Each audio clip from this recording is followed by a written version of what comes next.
Hello, my name is Owen, and welcome to my Memories of Ice series-wide Malazan Book of the Fallen spoiler talk. For those that don't know, I do part videos, book by book, just only spoilers from the book and the previous ones. But then at the end of the book, when I finish it, I do a series-wide spoiler one. So if you haven't finished the Book of the Fallen, now's your time to flee. Because I'm going to be spoiling like a son of a gun. And as always, with Malazan videos, we got a ton to talk about, so let's just jump straight into it. I noticed for this book overall, there wasn't a lot of like endgame foreshadowing per se. A lot of plot lines set up, a decent amount of thematic groundwork being set, which I think Erikson is probably the best author of all time at doing. And we talked about that a lot with the previous two books about this thematic groundwork. And I think there's a lot added, not just with the endgame, but with other storylines that wrap up in the later books. But starting with the big one, obviously we all know that the endgame of this story is about the crippled god. Book 10 is called The Crippled God. And the big moment at the end is when he is released and then Mercy killed, right? The act of compassion from Dancer. And I think it's an interesting starting point, or a proper introduction, rather, to the crippled god, for this to be that book, if that makes sense. Because knowing that this whole series is about this grand plan for compassion, to free the crippled god, to send him back to his homeland, he is not given a favorable introduction at all.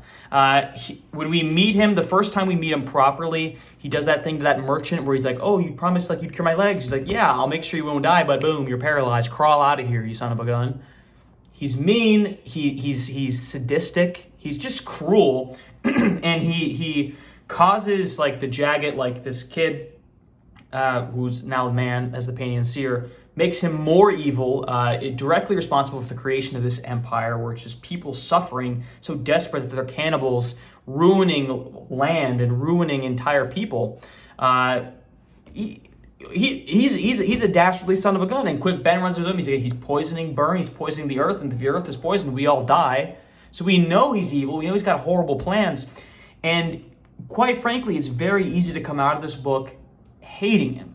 Like, of course he's the big bad. He's so evil. He is just like, not just like, oh, I got big plans, I got big ambitions. No, he just wants to hurt as many people as he possibly can.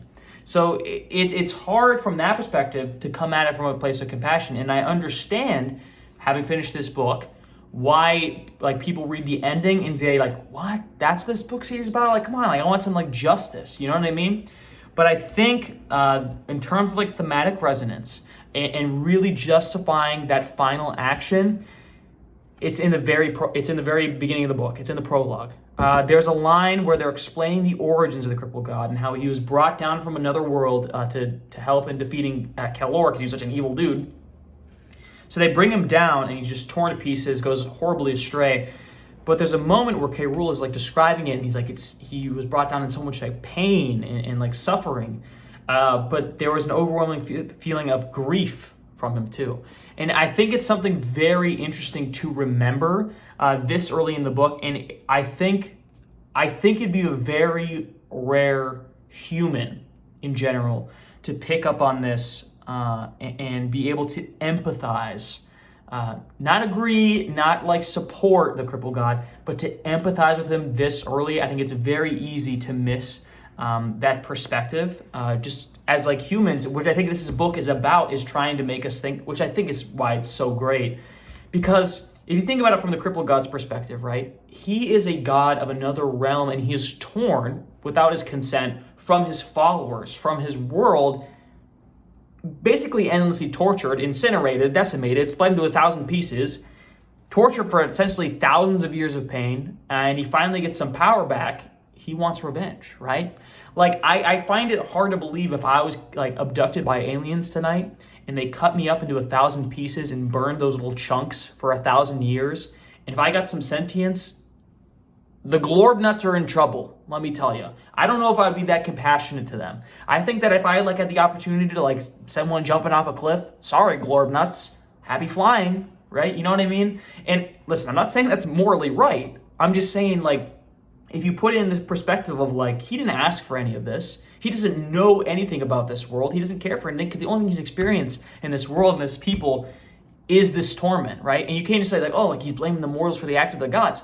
It was the mortals that brought him here to begin with.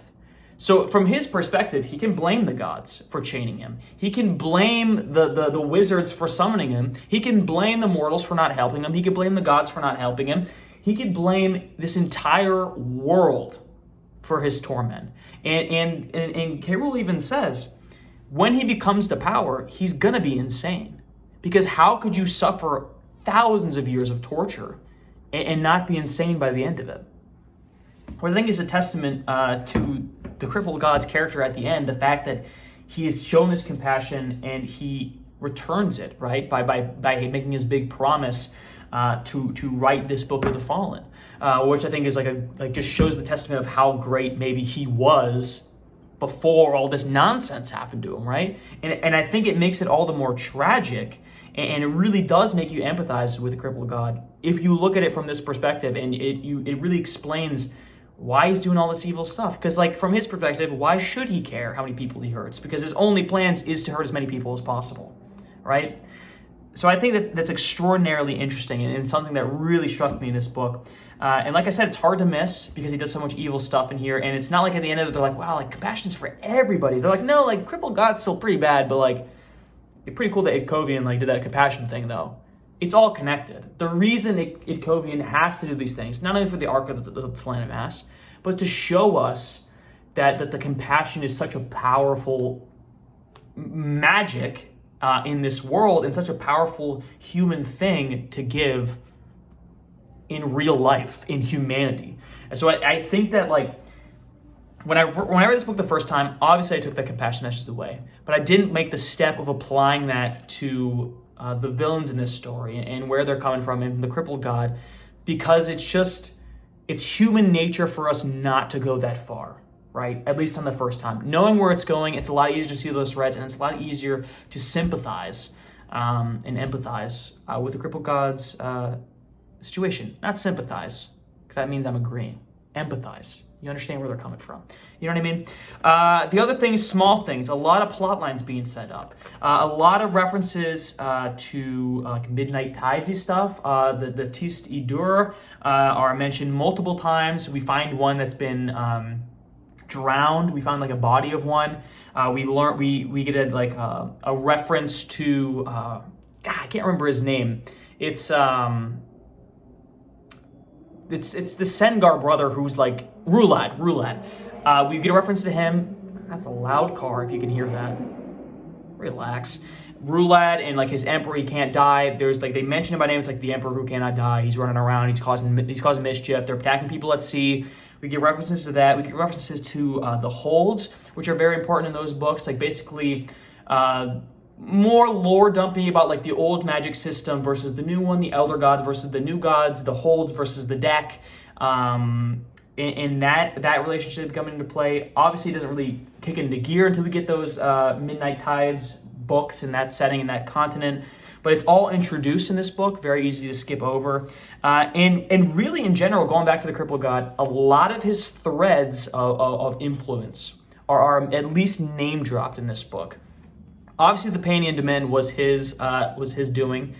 Karsa Orlong is mentioned as he's going to recruit a mortal sword, right, on a distant continent. He's mentioned. I don't know if this is a direct reference to them, but Talanamas, a couple of them mention how they're hunting down renegades or ones who they're off the grid. We know that the seven faces in the rock are Talanamas, and they work for the crippled god. Because I think they say in the book that there's a couple of Talanamas working with chaos or using chaos to escape. I'm not sure if this is a direct reference to the seven faces, because if I remember correctly, they were put in the rock as a punishment. So I'm not sure if those, but we know that all races are kind of getting sucked up to the crippled god's influence, right? We got Talanamas being affected by them. We got this Tist Idur. We know that Rulad is being influenced by the crippled god. And then Karsa is being influenced by the crippled god. And he's got a lot of plays in multiple continents. And because of how the timelines work, I don't know how exactly it lines up, but I know that Midnight Tides happened before this, because Troll is in House of Chains, which happens after this, because it's right after Deadhouse Gates. So the Rulad stuff has already happened. He's already the Emperor of 1,000 Deaths or whatever. And we already know that Karsa, the prequel, the beginning of House of Chains is a prequel as well, which is like during Guardians of the Moon-ish. So Karsa's already been influenced. He already has part of his arc. He's probably already, I don't know if he's been approached by the Crippled God yet at this point in the story, but the gods know that he has a plan for Karsa to be the Mortal Sword. We all know that's going on. The Crippled God has a lot of cards at play, and a lot of those these threads of influence are the major plot lines for the rest of the series. And the other major plot line, I feel like the second biggest, and which is something I said, I think, for my Guardians of the Moon review, that I really didn't focus on last time, and I was probably the most confused reading those ones, is the Tistandi storyline and those thematic arcs, and that arc for those characters. For Guardians of the Moon, I think I said, like, there's so much lore being dropped about them, and the book is not about them at all. This Memories of Ice is the exact same way. We're getting so much lore. Obviously, like, at the forefront, Draconis is introduced, and by extension, Dragdipur. By extension, the gate to darkness is inside Dragdipur and Mother Dark and all that lore, which we're getting confused about. Like, well, what is this? Why do they only mention it passing by? And then we go to like the real plot. It's being reinforced here, and one of the most important things that happens, I feel like, in this book is not only just like reinforcing like the lore of Mother Dark and how something strange is going on, like there's been a separation, like Animator Rake, like what's going on. There's a great scene where Ikovian is looking, he's like, I'm not done yet. What am I going to do? What am I going to do? He looks at Korlat, sees the grief in her eyes and like her entire race's eyes. And he's like, yo, too much for me. That's too much for me. Then he proceeds to do the biggest thing ever and then do that to the Clan of Mass. It's a small throwaway line, but the fact that he can't do that for the Tistandi just shows like the amount, the size of the act that needs to be done to redeem this race. And there's another great part where Korlat's worrying that Animator Rake is gone. And she has this thing about like despair, how she's seen like Tistandi just basically commit suicide in battle, and they're like, I don't want to live anymore. And the despair is caught up to them. And that's what Animator Rake is trying to do for his people by making them join these random wars that they have no part of, just randomly, just for fun. They're just mercenaries for hire with no rhyme or reason. It's because he's trying to distract them from the intense despair of their people, which is so incredibly sad. And I think absorbing all this information really will make those Black Coral scenes and those characters that we get introduced later in the series, I think it'll make that storyline hit so much harder, because obviously Coral is introduced this one, and when I first read the series, I didn't make the connection that Coral at the end of this book is Black Coral in the future, you moron, even though they literally call it Black Coral in this book. For some reason, it's such a long jump between me revisiting this place that I just completely forgot. But I think that'll hit harder. I think all those, like the young Tistandi, like their characters they're introduced, I think I'll be more engaged in that, because it's just such a crazy, excuse me, it's such a crazy, like, amount of, like, emotional baggage that's being carried on, like, the background, if that makes sense. Because it's not like it's, like, being hinted at, like, oh, this will be a big thing in the future. These scenes are basically, like, the Tistandi are dealing with the biggest thing ever right now. But let's follow our old pal Whiskey Jack as he runs to the army. Not that Whiskey Jack is like the greatest character of all time, but it's just so interesting that like this is a very, very important arc for this series and for this world, right? I know like Erikson has another trilogy where he just like explores like the older lore and like more like Tistandi stuff and like the past. Like, it's a huge, ginormous chunk of this world's lore. And so far, it's been on the back burner. So I feel like that's why, when I read the series the first time, it maybe didn't hit as hard, or I didn't understand as much as I wanted to. It's because I was missing these small morsels that was being given out to me. Because right now, it makes sense to read the background, because Animator Rake he's not trying to take the forefront. He's not trying to lead the armies. He's not trying to be the Malazan emperor. You know what I mean? That's not his goals. He has different goals, different machinations. And that's why I said in my last Memories of Ice video, it was such a great moment where they're like, yo, like, Dragdipur is going to be destroyed. Draconis is going to escape. Like, this is the worst thing ever. And Animator Rake goes, and so, like, I got plans beyond your wildest dreams. I got things I got to do that you can't even comprehend. So, like, why are you, like, stressed? I'm not stressed. Why are you stressed? Is basically like what he does. and I think it's such a great moment, and I can't wait to get into the meat of their storyline, because I think it'll be great, and I'm really excited for that. Some other small stuff that's introduced. Another great thing is the mortal sword of Fenrir, Brucalion. When he dies, Hood comes to take him, and I think that's a great foreshadowing to something that really hit me out of nowhere. Is when like Hood's like basically Hood's army. I forget what he calls them later, but like basically like the Avengers of everybody cool that died. Like obviously led by Whiskey Jack as well, because there's a great line that hints at that as well, where as soon as he dies, Corleth's like he says like, he's yours, Hood, like my love is yours. And like, you don't know how true that is, because it's not like he's in the afterlife. No, he's leading the army of the dead. And it's a pretty awesome moment when you realize that connection. And Brucalion shows up as well again, but it just kind of hints at the fact that like Hood's got plans as well. He's a planner as well, and he's the one that talks to Quick Ben's like, you can't let Paran let the cripple god into the deck. You can't do it. He's like, and then he's the one that says like, the mortal sword's on its way. You can't let him do it. And obviously Bran goes, I'll do what I want. And you know what? Good for him. So other than that, we get a mention to Cole's son. That's like hinted that he has a kid that'll be around 3 years old who becomes a character later on in the series. But that's like really just a small, like very mortal storyline. And then also Onrak is mentioned by name as like one of the Telanamas is like mentoring a bunch of Telanamas he knows, and he says Onrak, and it's like, I know Onrak, and you will know Onrak if you haven't read the rest of these books. So a lot of small stuff, like I said, a lot of small storylines been introduced.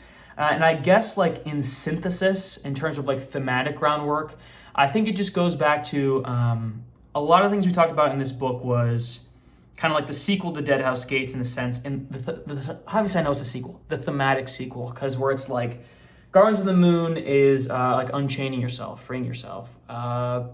Deadhouse Gates is like don't letting history repeat itself, like record the past.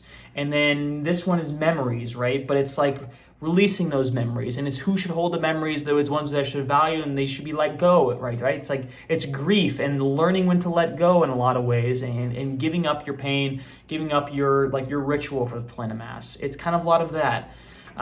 So how does that play into the end game? I feel like this one's not as clear. Obviously, compassion. I feel like if we're going to take away anything, it's got to be a compassion, right? Because that's the driving force in Dancer and Kellanth's act in freeing the cripple god. It's this act of compassion. But I also think, too, like you can't discard like the memories portion of it, which I think is the harder one to puzzle out exactly how that plays into it. But if it's like Deadhouse Gates is record the past, Memories of Ice is knowing what to do with those memories and like really like putting them to good use. Because I think it's interesting. And I think one of the most interesting things in this book was obviously the Telanamas take a forefront. And it's just the concept in the beginning where it's like they outlived their gods. And the Barghast kind of did a similar thing where they forgot their gods. It's just loss of memory. And then the fact that at the end that they were able to like take their memories and they planted it in the earth, and then they returned their gods because the beast hold return, and they were given this realm back where Tog and Fanray were able to explore it. What does that mean in terms of like memory? Does it mean that like if you have forgotten, if you didn't record, like are you lost truly, or you just need that one like push? Because like in this sense, it was Kovine who saved the Telanamas, but he's not the one who had the memories in the first place, but he's the one who took them and put them to better use. And same thing with Silver Fox. She had the memories, but she didn't have like not necessarily motivation, but she didn't have like the background to assist the Telanamas in the way that she wanted to, and in the way that they wanted her to. I don't know. There's something there, and I'll tell you what about Silver Fox. I know her story's not done. I know it's continued in the Esomon books, and you know how I know that? First of all, it's on Google if I were to look it up. Steven Erikson commented again on one of my videos. So listen, I got two on my belt, and he said Silver Fox stories continued, so maybe that'll be explored. But other than that, you know, I think this was a great book, and I talked about how great it was in my recap videos. So if you haven't seen those, check those out. But I am more and more excited for House of Chains. I said in my previous video that it wasn't my favorite book, but I think that with this thematic setup, I think House of Chains is going to be a lot better on a reread. And I can't wait to do that. As always, be sure to fill me in on stuff that I missed in the comments below. You guys always know so much more than I do. And I really appreciate the discussion that we're creating here. I think it's a lot of fun. So be sure to like and subscribe if you like the video and you want to see more in the future. And thanks for sticking around.